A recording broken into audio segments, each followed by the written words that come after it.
Hello student. आज ही के दिन दूसरा जो पार्ट है उसमें हम फिजिक्स भी आज बता रहे हैं। फिजिक्स का कल कुछ टॉपिक बताए थे। कुछ टॉपिक में हम क्या बताए थे? प्रकाश के बारे में, प्रतिबिंब के बारे में और दर्पण के बारे में।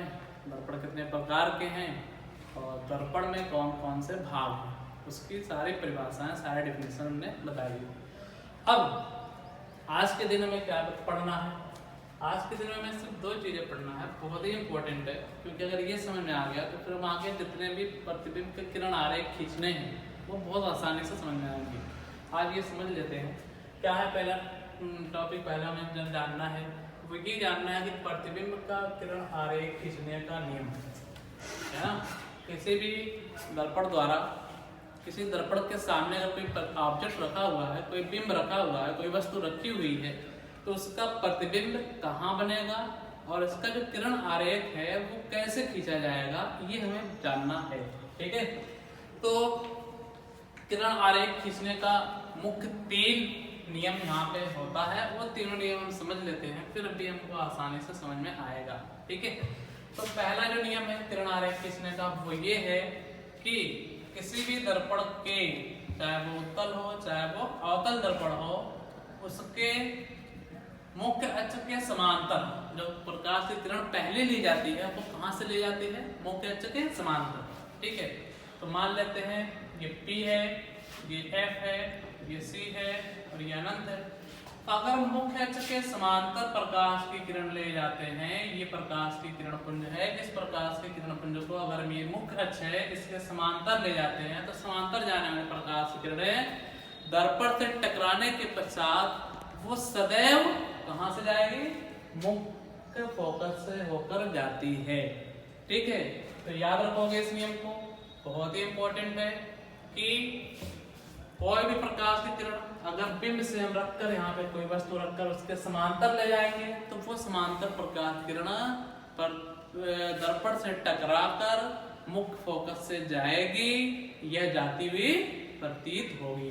ठीक है, तो यहाँ पे चित्र बना के भी दर्शा दिए हैं, दिखा दिए हैं कि अगर मान लो यहाँ पे वस्तु रखी है, इस वस्तु के हम समांतर ले जा रहे प्रकाश किरण, तो इस दर्पण से जब टकरा कर वापस जाएगी वो कहीं से नहीं जाती है, ये रूल है, कहीं से भी नहीं उसको पास करा सकते। वो हमेशा समांतर वाली हमेशा कहाँ से जाएगी? सदैव कहाँ से जाएगी? फोकस से होकर जाएगी। ठीक है, ये पहला नियम। दूसरा नियम क्या है? मुख्य फोकस से, मान लेते हैं कि अगर मुख्य फोकस से कोई प्रकाश किरण जा रही है, देख लेते हैं यहाँ पे, ये मान लेते हैं अवतल दर्पण है। उत्तल दर्पण में भी दिखा सकते हैं। उत्तल दर्पण में से फर्क ये होता है कि उसमें से वास्तव में नहीं जाती, सिर्फ जाती हुई दिखती है, प्रतीत होती, वास्तव में नहीं जाती। तो यहाँ पे अगर ये P है, ये F है, ये C है, ये इनफिनिट है, तो हम क्या लिखे हैं? कोई प्रकाश की किरण हम कहाँ से ले जाएं? फोकस से ले जाएं। ये फोकस यहाँ पे है, मुख्य फोकस, इससे अगर ले जाएंगे तो ले जाते हैं, ये हम मुख्य फोकस से ले गए। तो मुख्य फोकस से जाने वाले प्रकाश की किरण दर्पण से टकराने के पश्चात वो कहाँ से जाएगी? परावर्तित कहाँ से होगी? वो हमेशा मुख्य अक्ष के समांतर, देखो फोकस से आई तो मुख्य अक्ष के समांतर परावर्तित होगी, उसी का उल्टा, समांतर आई तो फोकस से, फोकस से आई तो समांतर। ठीक है, बल वक्रता केंद्र, जो तीसरा नियम है कि अगर मान लो हम प्रकाश की किरण को वक्रता केंद्र से ले जाते हैं, ये P है, ये F है, ये C है, ये वक्रता केंद्र है, तो अगर हम यहाँ से कोई प्रकाश की किरण को ले जाएंगे, मान लेते हैं ये वस्तु रखी है, प्रकाश की किरण को हम कहाँ से ले जाएंगे? वक्रता केंद्र से अगर ले जाते हैं तो ये परावर्तन के पश्चात कहाँ से जाएगी? उसी मार्ग में वापस लौट आएगी। अगर केंद्र से जा रही है तो उसी मार्ग से वापस लौट आएगी। तो देखो ये अगर जा रही है तो इस पर टकराएगी, टकरा कर उसी मार्ग में वापस लौट आएगी। तो ये 3 बहुत ही इंपॉर्टेंट नियम है, इसको याद रखना है।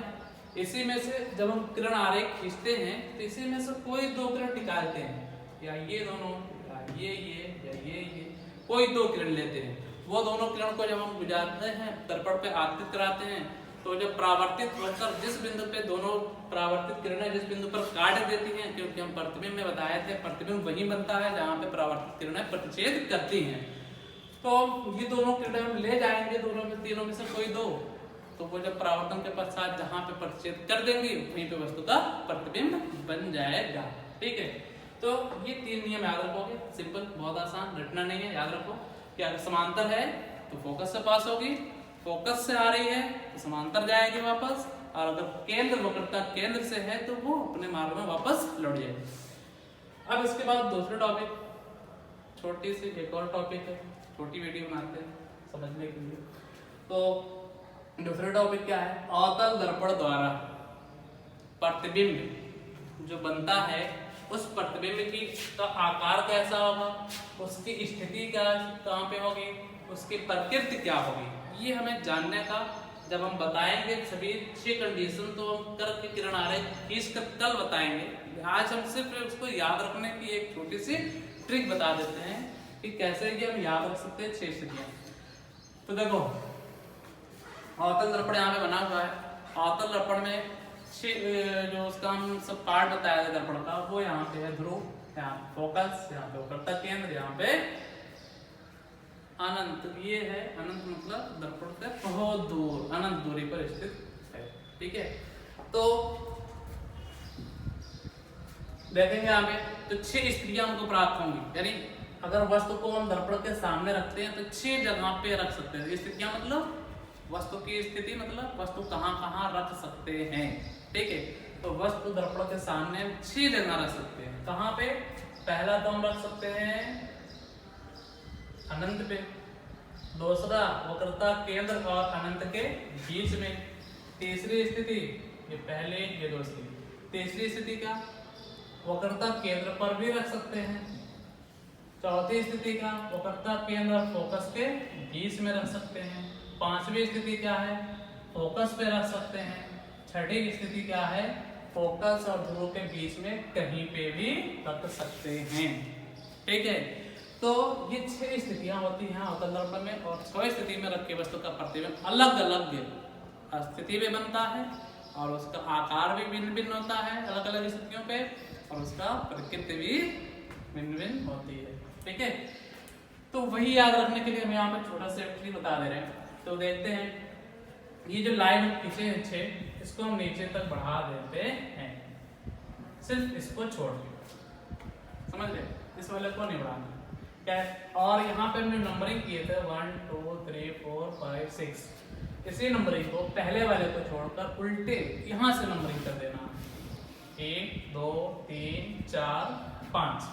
ठीक है, अगर हम यहाँ पे 6 नंबर लिखे, यहाँ पे 5 ही हो रहा है क्योंकि हम एक छोड़ कर लिख रहे हैं। तो जब ये छोड़ कर लिखे हैं, जो छठा नंबर है उसको दर्पण के पीछे हम यहाँ पे लिख लेंगे, तो ना रहा ये 6 नंबर। इससे हमें कंक्लूजन क्या मिला वो समझो, नंबर देखकर समझो, नंबर देखकर क्या समझ रहे कि अगर वस्तु को हम 1 पर रख रहे हैं, 1 मतलब अनंत पे रख रहे हैं, तो इसका प्रतिबिंब भी कहाँ बनेगा, 1 पर बनेगा। मतलब 1 कहाँ पे है, फोकस पे, वो भी कहाँ है, लिखे हम नीचे, मुख्य अक्ष के नीचे लिखे हैं 1 2 3 4 5 ये, तो मुख्य अक्ष के नीचे लिखा है, इसका मतलब इसका प्रतिबिंब उल्टा बन रहा है ना।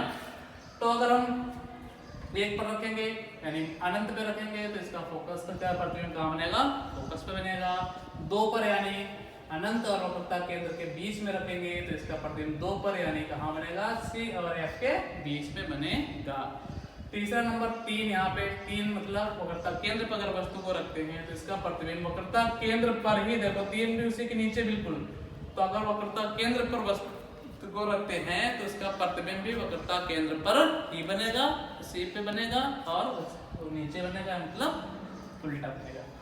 अगर वस्तु को हम 4 पे रखते हैं, 4 पे मतलब क्या कि फोकस और वक्रता केंद्र के बीच में कहीं पे भी रखेंगे तो इसका प्रतिबिंब 4 मतलब 4 पर बनेगा, कहाँ पे, फोकस वक्रता केंद्र और अनंत के बीच में कहीं भी बनेगा। ठीक है, और अगर हम वस्तु को 5 पे रखते हैं यानी फोकस पे रखते हैं, वस्तु को फोकस पे रखेंगे, मुख्य फोकस पे रखेंगे तो 5 यानी इसका प्रतिबिंब भी कहाँ बनेगा, अनंत पे बनेगा। 5 यहाँ लिखा है, यहाँ पे कहाँ पे मतलब अनंत पे, तो इसका प्रतिबिंब कहाँ बनेगा, अनंत पे बनेगा। छठी कंडीशन, छठी कंडीशन यहाँ पे है, मतलब फोकस और ध्रुव के बीच में अगर वस्तु को रखते हैं तो इसका प्रतिबिंब भी इस तरफ ना बन के दर्पण के दूसरी तरफ बनेगा, है ना। और दर्पण के दूसरी तरफ जब बनेगा और हम दर्पण के ऊपर छेद किए हैं तो इसका प्रतिबिंब कैसा बनेगा, आभासी बनेगा और सीधा। क्यों? क्योंकि हम दर्पण के ऊपर रखे हुए हैं, ठीक है। तो हम इसकी स्थितियां आसानी से समझ लीजिए। स्थितियां क्या हो गई, प्रतिबिंब की स्थितियां। प्रतिबिंब की स्थितियां मतलब प्रतिबिंब कहाँ कहाँ बनेगा, किस पोजीशन पे रखने पर ऑब्जेक्ट को उसकी स्थिति किस पोजीशन पे बनेगी, ये हमें जानने के लिए सिर्फ नंबर मिलाना है, ठीक है। 1 पे तो 1 पे, 2 पे तो 2, 3 पे 3, इस तरह से हमें मिला के बता देना है कि इसकी प्रतिबिंब कहाँ पे बनेगा, ठीक है। इसके बाद आकार के बारे में बात करते हैं। आकार मतलब तो कितनी बड़ी वस्तु रखते हैं उसका प्रतिबिंब कितना बड़ा बनेगा, ये उसका आकार, उसकी साइज, ठीक है। तो यहाँ पे देखो, अगर वस्तु को हम यहाँ पे इन दोनों पे रखते हैं, मतलब 1 और 2 पे रखते हैं, मतलब अनंत और वक्रता केंद्र और अनंत के बीच में यहाँ पे, यहाँ से यहाँ तक कहीं पे भी वस्तु रखेंगे तो उसका प्रतिबिंब 1, 2 पर बनेगा। और 1, 2 पर बनेगा तो इसका प्रतिबिंब क्या होगा, छोटा होगा वस्तु से। वस्तु अगर 2 सेंटीमीटर की है तो उसका प्रतिबिंब जो बनेगा 2 सेंटीमीटर से छोटा बनेगा, ठीक है। मतलब वस्तु जितनी बड़ी उससे छोटा ही वस्तु का प्रतिबिंब बनेगा, ठीक है। और यहाँ पे तीसरी स्थिति है। तीसरी स्थिति क्या कि अगर हम वक्रता केंद्र पर रखेंगे तो वक्रता केंद्र पर रखने पर वक्रता केंद्र पर ही बनता है, इसलिए इसका जो प्रतिबिंब बनेगा वो क्या बनेगा, समान आकार का बनेगा। मतलब 2 सेंटीमीटर की वस्तु है तो उसका प्रतिबिंब भी 2 सेंटीमीटर, 3 सेंटीमीटर है तो उसका प्रतिबिंब भी 3 सेंटीमीटर, मतलब जितना बड़ा वस्तु उतनी बड़ा उसका प्रतिबिंब, ठीक है।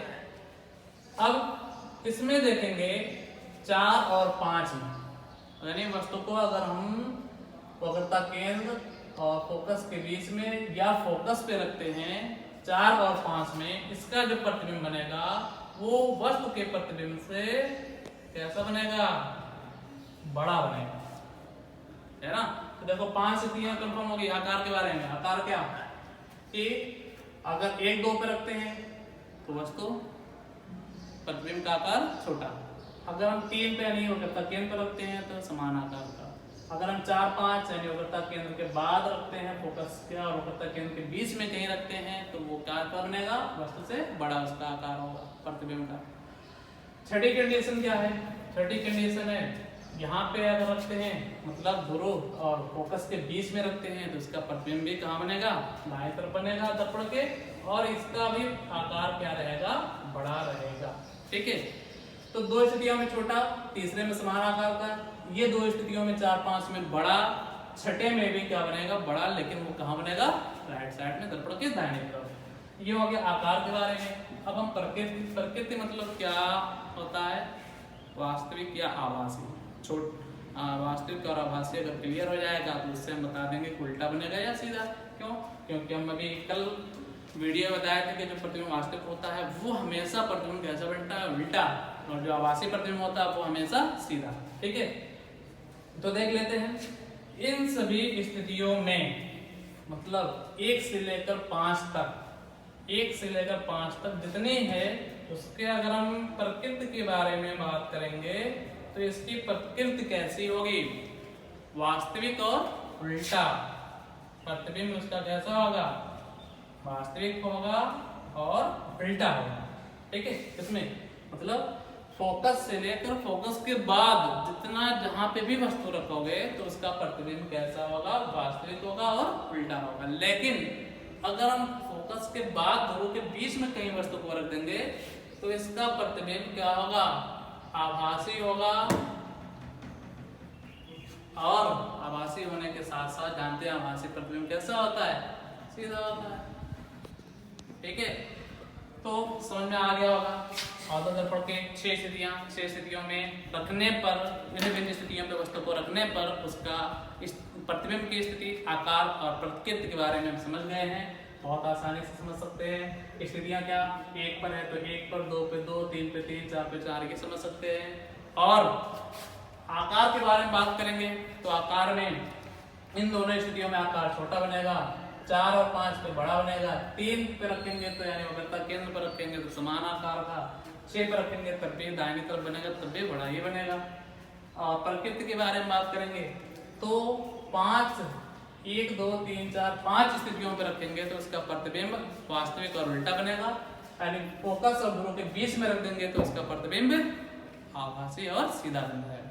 ठीक है, तो ये ट्रिक से हम समझ सकते हैं सभी स्थितियों पे, अवतल दर्पण की सभी स्थितियों पे उसका आकार, प्रकृति और स्थिति के बारे में आसानी से याद कर सकते हैं। अब इसके बाद सभी 6 स्थितियों का किरण आरेख खींचना, इसको हम सभी स्थितियों का अलग अलग खींचकर हम कल बताएंगे। आज सिर्फ यही 2 टॉपिक, खींचने का नियम और उसका एक ट्रिक जिससे हम याद रख सकते हैं उसका आकार, स्थिति और उसकी प्रकृति के बारे में। तो आज यहीं पे हम क्लोज करते हैं और इन सभी का किरण आरेख एक एक अलग अलग करके खींच कर हम कल बताएंगे। Thank you so much.